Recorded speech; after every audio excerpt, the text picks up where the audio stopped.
can see, our two favorite picks for different reasons. LVS, I just think is the best situated long-term company in Macau. Tremendous balance sheet, way under leveraged, real good opportunity to get into Japan. I think there's probably some kind of cash event coming because they're overloaded with cash right now and they're generating a huge amount of free cash flow. And Singapore is really stabilizing. And Genting actually thinks the market's going to grow this year, which I don't think anybody really anticipates in their models.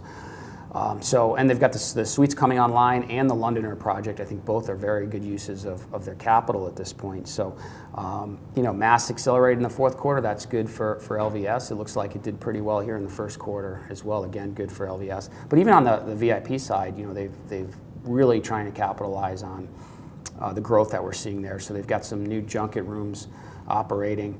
And they just did this big whole junket dinner last week or the week before, which I think has probably had a good impact on their business in the quarter and Macau's business overall. So the near term looks good for LVS as well. Melco's more of a, as I said, it's a margin story. I think it's a turnaround story at City of Dreams, and then you've got the Morpheus Tower. Plus, it's a cheap stock, good balance sheet. It suffers from really, it's a prove-it-to-me stock, so the multiple is low until they start to beat estimates again, and then you'll have an outsized impact on the multiple.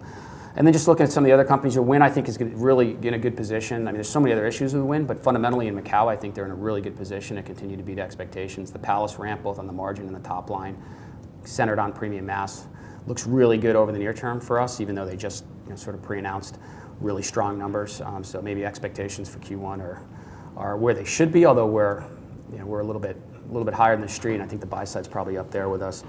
And then, not that it's a huge worry, but we've seen a little bit of share degradation on the mass side at Galaxy, so that's something to pay attention to. Galaxy has knocked the cover off the ball for a number of years.